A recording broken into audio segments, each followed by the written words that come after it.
I never believed in ghosts until I moved back into my childhood home after Mom died. It was supposed to be a fresh start, but from the first night, I heard her voice murmuring through the walls, begging me to come closer, like she was still trapped somewhere inside. I'd been gone for years, chasing a dead-end job in the city that left me drained and broke. When the lawyer called about the inheritance, it felt like a lifeline. The old Victorian house on Elm Street, creaky floors, faded wallpaper, sagging porch was all mine now. I packed my tiny apartment, loaded my beat-up sedan, and drove 6 hours back to my hometown. Pulling into the driveway at dusk, the house looked smaller than I remembered, almost crouched against the fading light. The air was heavy with the smell of damp wood and overgrown lilacs. I told myself it was just bricks and memories, nothing more. Unlocking the front door, I stepped inside. The lights flickered on, casting jittery shadows that seemed to slink just out of sight. That first night, I was too exhausted to unpack. I crashed into the living room couch, surrounded by boxes. Around 2 a.m., I jolted awake to a faint scratching sound, like nails dragging across wood, slow and deliberate. I sat up, heart thumping, straining to hear. It stopped. Then, a whisper, "Danny, come here." It was Mom's voice, clear as if she were in the room. Not the frail, cancer-ravaged voice from her final days, but the warm, firm tone from when I was a kid, calling me for dinner. I froze, blankets clutched to my chest. Mom had been gone 6 months, her body wasted away in a hospital bed. I told myself it was a dream, or maybe the old house groaning. Houses make noises, don't they? I lay back down staring at the ceiling, but sleep didn't come. Morning brought sunlight and reason. I laughed it off, blaming exhaustion. I started cleaning, tackling the kitchen first, dusty cabinets, linoleum peeling like old skin. As I scrubbed the counter, the whispering came again, "Danny, help me." It seemed to seep from the wall by the sink, low and urgent. I pressed my ear to the plaster, feeling ridiculous. Nothing but cold silence. My skin prickled though. I remembered Mom muttering to herself when I was young after Dad left us. She'd pace this kitchen, talking under her breath about him abandoning us when I was 10. Maybe this was grief messing with me, stirring up echoes of her voice. Days blurred into unpacking and repairs. The house was a fixer-upper, leaky faucets, loose floorboards, windows that stuck. One afternoon, while hammering a nail in the hallway, the voice hit me again, louder this time. "Danny, it's dark in here. Let me out." I dropped the hammer, staring at the wall. It wasn't just a whisper now, it had a depth, like it came from somewhere deep inside the house. My hands shook as I grabbed a flashlight and checked the basement, thinking maybe an animal was trapped. Down there, the air was thick with mold, cobwebs draping old boxes. Nothing moved. But as I climbed back up, the whisper followed, "Don't leave me alone." It trailed behind me, fading into the creak of the stairs. I started avoiding certain rooms. The living room felt safest, with its big windows letting in daylight, but nights were torture. I'd hear footsteps above me, pacing in Mom's old bedroom. Creak, creak, pause. Then the voice, "Danny, come upstairs. I need you." I'd pull the blankets over my head, whispering, "Stop it, please." During the day, I'd log into work calls from the kitchen table, forcing a smile from my boss. He noticed I looked rough. "You okay, man?" He'd ask over Zoom. I'd shrug, blaming the move. "Just settling in," I'd say, ignoring the chill creeping up my spine. One evening, desperate for normalcy, I invited my old friend Sarah over for pizza. We sat in the living room, laughing about high school days, the house feeling almost alive with warmth. Then, mid-sentence, the whispering started again, faint at first, then clearer. "Danny, Sarah." We both froze. "Did you hear that?" she asked, her eyes wide. I nodded, forcing a laugh. "Probably neighbors." But it kept going, "Come closer." Sarah's face drained of color. She left early, saying the house gave her chills. After she was gone, I sat alone, staring at the walls. That's when I noticed the wallpaper in the hallway, faded florals, but if you squinted, there were shapes beneath, like handprints pressing outward, straining against the paper. I couldn't ignore it anymore. I started digging online, searching for anything about the house. It was built in 1890, and records mentioned a fire in the 1920s. A mother and son died, supposedly trapped during renovations. The article was vague, but it noted unexplained sounds, reported by later owners. My stomach churned. Had Mom heard this too? She never said anything, but she'd always kept the upstairs door locked after Dad left, calling it storage. I'd never questioned it as a kid. That night, the voice turned angry. "Danny, why did you leave me?" Banging followed, like fists pounding inside the walls. I barricaded myself in the bathroom, phone in hand, debating 9/11. What would I say? My dead mom's haunting me. The banging stopped at dawn, leaving me trembling, curled up on the tile floor. I had to know. The next day, I grabbed a crowbar from the garage and picked the hallway wall where the whispers were loudest. The plaster crumbled like dry cake, revealing insulation and old wires. I kept going, sweat beading on my forehead. The crowbar hit something solid. I pried harder and a section gave way. A hidden compartment, no bigger than a closet, sealed tight. Inside was a skeleton curled up, child-sized, wrapped in rotted cloth. My breath caught. But the worst was in its hand's mom's locket, the one she wore every day with my baby picture inside. I stumbled back, mind spinning. The voice erupted, not from the wall but everywhere. "You found me, Danny. Now we can be together." The house shook, doors slammed, windows rattled. I ran for the front door, but it wouldn't budge, like it was sealed by some unseen force. Panic clawed at me. I pounded, screamed, kicked. Finally, it gave way, and I spilled into the yard, gasping in the cold night air. Police came later. They said the skeleton was from the 1920s fire, a boy, hidden away, maybe to escape the flames, but forgotten. No one could explain the locket. Mom must have found it years ago, kept it secret. Maybe that's why she wasted away, listening to the whispers, carrying that weight. I sold the house within weeks, moved to a sterile apartment in the city. But sometimes, in the quiet, I hear it still faint, like it's reaching across miles. "Danny, come home." I check the locks twice now, every night. I don't sleep much. The walls here are thin, and I'm afraid of what they might hide. My wife and I bought that fixer-upper because it was dirt cheap, a chance to build our dream home from the ground up. But the first time I went down to the basement alone, I felt something watching me from the shadows, and when it whispered my name, I knew it wasn't human. We'd been saving for years, me and Lisa, scraping every penny from our jobs, me as a mechanic, her as a nurse. House hunting was brutal. Everything was out of our budget until we found the place on Maple Avenue.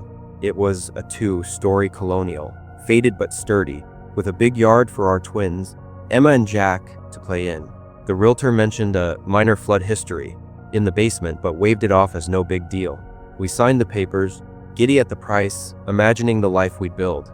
Moving day was chaos, boxes piled high, the kids running circles, Lisa directing movers like a general. I took on the basement, sorting tools and storage, eager to make the place ours. Down there, the air was heavy, like breathing through a damp cloth. The single bulb buzzed faintly, casting a sickly yellow glow over concrete walls and a low ceiling that seemed to press down. I set up shelves, humming to drown out the quiet. Then I heard it, Mark. Soft, muffled, like Lisa calling from upstairs. I yelled back, "Yeah, hon." No answer. I climbed the creaky stairs to the kitchen. She was unpacking dishes, hair tied back, focused. "Did you call me?" I asked. She looked up, puzzled. "Nope, been up here." I forced a chuckle, blaming the kids. Probably Jack messing around, but my gut twisted. The twins were outside, their laughter faint through the window. That night, we collapsed on the couch after tucking Emma and Jack in.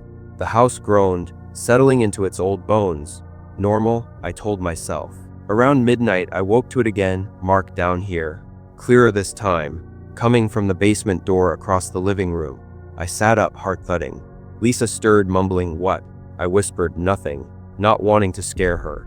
Slipping off the couch, I grabbed my phone's flashlight and crept to the basement door.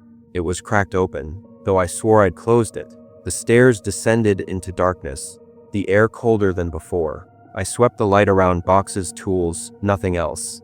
Just shadows pooling in the corners. I shut the door, locked it, and went back to bed, telling myself it was the house playing tricks. Over the next week, things got weirder. Tools I'd left on the workbench would move. A hammer on the floor one morning, a screwdriver across the room the next. I'd ask the kids, they'd swear they hadn't been down there.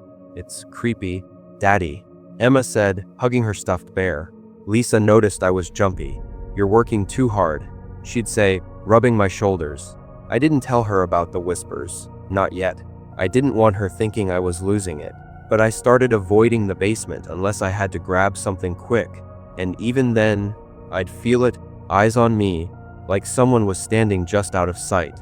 One afternoon, while Lisa took the kids shopping, I decided to face it. The basement had an old coal chute in the corner, boarded up with rotting planks.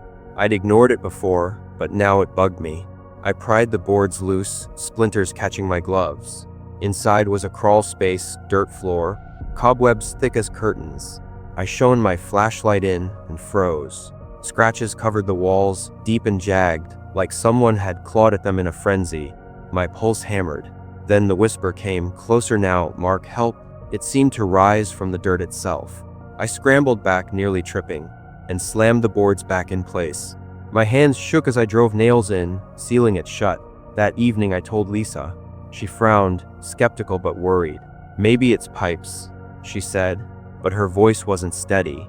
We sat at the kitchen table after the kids were asleep, digging through online property records. The house was built in the 1950s, nothing unusual, but a news clipping from the 70s stopped us cold. A family lived here, a couple and their son. The father, Marcus Reed, went missing. Last seen working in the basement, fixing a leak. Police searched but found nothing. His wife and kid moved away, and the case went cold. Lisa's face paled. "Mark, that's your name," she whispered. I nodded, swallowing hard. "Coincidence," I said, but neither of us believed it. Nights turned into nightmares. I'd wake to footsteps below, slow, deliberate thuds pacing the basement. Then the whispers, "Mark, come down." Sometimes it sounded desperate, other times angry. I'd lie there, sweating, telling myself it was just the house settling. But one night, it changed. It mimicked Emma's voice. "Daddy, I'm scared." I bolted out of bed, racing to the kids' room. They were asleep, curled under blankets. As I stood there, catching my breath, a low laugh echoed through the vents. Not Emma, not human. My blood ran cold. We started sleeping with the basement door locked and a chair jammed under the knob. Lisa heard it too now, whimpers at first, then please. "It's like someone's trapped down there," she whispered one morning, her eyes red from lack of sleep. The kids were having nightmares too, talking about a dark man, reaching for them in their dreams. We talked about moving, but we'd poured our savings into this place. Leaving wasn't simple. I felt trapped, like the house knew we couldn't escape. I couldn't take it anymore. One morning, while Lisa took the kids to her mom's, I grabbed a sledgehammer from the garage. If something was down there, I'd find it. I went to the basement, heart pounding, and started on the wall by the cold chute. The concrete cracked under the hammer, dust clouding the air. I kept going, driven by fear and anger. After an hour, the wall gave way to a hidden alcove, man-made seal tight. Inside bones, human bones, scattered across the dirt floor. A skull with a cracked crown stared up at me. Wedged in the dirt was a rusted wallet. I opened it with trembling hands, an ID from 1974. Marcus Reed. Same name as me. A photo showed a man who could have been my brother, eyes hauntingly familiar. The air shifted, heavy and cold. The whisper exploded. "You found me, Mark. Now join me." The basement door slammed shut upstairs. The bulb flickered out, plunging me into darkness. Something cold grabbed my ankle, bony fingers, impossibly strong, pulling me toward the alcove. I screamed, kicking wildly, my boot connecting with something that felt like brittle sticks. The grip loosened, and I scrambled up the stairs, pounding on the door. It wouldn't budge. I threw my weight against it, again and again, until it burst open. I stumbled into the kitchen, gasping, and ran outside. Police came that afternoon. They confirmed the bones were Marcus Reed's, murdered, likely by his wife, who'd confessed on her deathbed years later, but never said where she hid him. The alcove had been sealed since the 70s, untouched. They couldn't explain the whispers or the grip on my ankle. They looked at me like I was crazy when I tried. We left that day, crashing at Lisa's mom's place. We're renting now, somewhere new, but the echoes follow. In quiet moments I hear it, a faint mark, like it's carved into my bones. The kids don't sleep well. Lisa checks the locks too often. I keep thinking about that wallet, that face. Was it him calling me, or something else? something older, using his name to lure me down. I don't go into basements anymore. I don't trust what's waiting. After my breakup, I needed a fresh start, so I rented a cheap bungalow in a quiet neighborhood, thinking it'd be perfect for a single guy like me. But the first time I woke up to find my bedroom door opening to a hallway that didn't exist, I knew the house was alive, rearranging itself to keep me trapped inside. I'd been through hell with my ex, a messy split that left me drained and craving simplicity. Scrolling rental listings one night, I found the bungalow on Cedar Lane, cozy old affordable. The ad promised historic charm, and when I toured it, I saw potential hardwood floors, a small living room, 2 bedrooms, 1 bath. Nothing fancy, but it felt like a place to rebuild. I signed the lease, moved in with just a bed, couch, and my laptop. The first few days were fine. I'd work remotely as a coder, blasting music to fill the silence. The house had quirks, uneven floors, corners that seemed to lean at odd angles. I liked the character, thought it gave the place soul. Then, one morning, everything changed. I woke up thirsty, shuffled to my bedroom door to head for the kitchen. When I opened it, the short hallway to the living room was gone. Instead, a long corridor stretched out, lined with doors I'd never seen. The air was thick, musty, like an attic sealed for decades. I blinked, thinking I was still half asleep, closed the door, opened it again, same corridor. My heart pounded. "This isn't right," I muttered, stepping out. My voice echoed, "Hello." Nothing but silence answered, heavy and wrong. I turned back, my bedroom door was there. But when I tried it, the knob wouldn't turn. Panic crept in. I walked down the corridor, trying other doors. Most were locked, but one opened to a staircase descending into darkness. My house didn't have a basement. I hesitated, then grabbed my phone, using the flashlight. The stairs were narrow, wooden, creaking under my weight. At the bottom, a room materialized, dusty furniture, a cracked mirror on the wall, like a forgotten parlor. I caught my reflection, pale and wide-eyed. Behind me in the glass, a shadow figure stood, tall, featureless. I spun around, heart in my throat. Nothing there, just empty air. "This isn't real," I whispered, backing toward the stairs. My phone flickered, the light dimming for a second. I climbed back up, pulse racing, and somehow found a door that led to the kitchen. Relief hit me like a wave. I locked myself in the living room, sitting on the couch, trying to rationalize it. Stress, sleep deprivation. I Googled hallucinations, but nothing fit. Deep down, I knew it was the house. It happened again that night. I got up for water, opened the kitchen door, expecting the backyard, and stepped into a nursery. A crib sat empty in the corner. Toys scattered on the floor, their colors faded. A child's laugh echoed, soft and distant, raising the hairs on my neck. I slammed the door shut, heart hammering. "What the fuck?" I whispered, backing away. I tried the front door, it wouldn't budge, like it was sealed. My keys were useless. The windows wouldn't open either, stuck tight like they'd been glued. I sat up all night, phone in hand, too scared to move. Days blurred into a nightmare. The house shifted randomly. One evening, the bathroom door opened to a library, shelves of moldy books, air thick with decay. I pulled a book out, hands trembling. It was a diary dated 1932, written by a woman named Clara. Her entries described the house moving, rooms appearing and vanishing, trapping her family. "My husband went through a door and never came back," she wrote. The final page chilled me. It's alive. It feeds on fear. I dropped the book, my breath shallow. The air seemed to press closer, like the house was listening. I called my friend Mike, but the signal kept cutting out. "Dude, you're freaking out over nothing," he said when I finally got through, describing the corridor. "Old houses are weird. Get some sleep." But he hadn't seen it. I started mapping the house on paper, sketching layouts to keep my sanity.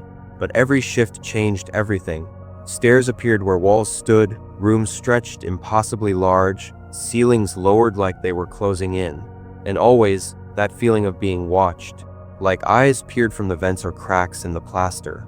One night, I woke in a room I didn't recognize, an attic, slanted ceiling, exposed beams. I hadn't gone upstairs, I'd fallen asleep on the couch. Old trunks lined the walls, their lids rusted shut. I found a stack of black and white photos, families posing in front of the bungalow, their faces scratched out with something sharp, My hands shook as I flipped through them, decades apart, but always this house. Whispers started, not voices but wind-forming words. Stay with us. I dropped the photos, backing away. The attic door slammed shut. I pounded on it, screaming, tears streaming down my face. I'm not ashamed, I was terrified, alone in a house that didn't follow rules. I realized the shifts happened when I was vulnerable, tired, scared, alone. To survive, I had to stay calm. The next shift, I didn't panic. I walked methodically, opening doors, ignoring the whispers now hissing my name. Tom, stay. After what felt like hours, I found the front door. It opened, and I stumbled into the yard, gasping fresh air. The night was quiet, stars bright, like nothing had happened. I moved out the next day, crashing with Mike. I told the landlord I'd broken the lease, paid the penalty, didn't care. But the house wasn't done. In dreams, I'm back there, walking endless corridors, doors slamming behind me. I wake up checking my apartment, making sure the layout hasn't changed. I researched the bungalow later.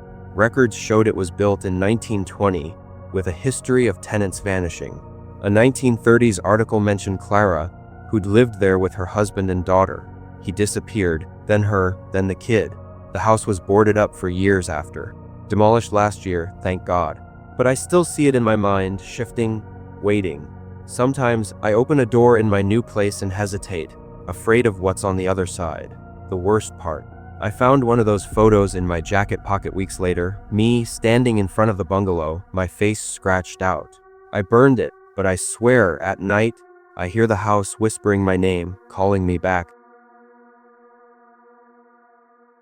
I thought moving into the old duplex was my chance to finally afford a place of my own, a quiet spot to focus on my writing. But the first time I saw a door appear in my living room wall, where no door should have been, I felt the house watching me, waiting for me to step through.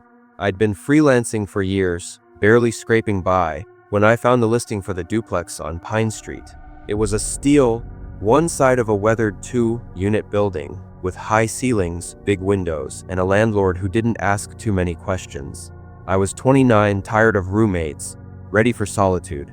The place had history, built in the 1940s, a bit run down but livable.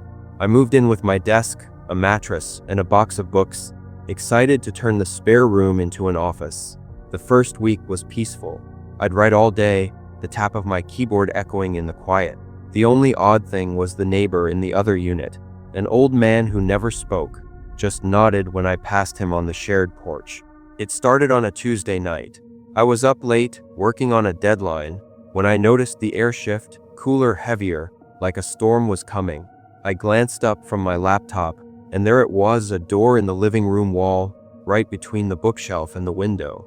Not a fancy door, just plain wood with a brass knob, but it hadn't been there before. I froze, staring.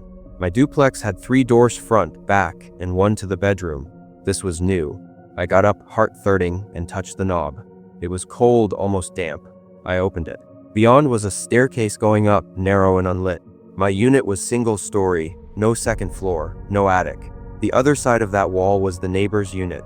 I closed the door, hard, and stepped back. "You're tired," I told myself.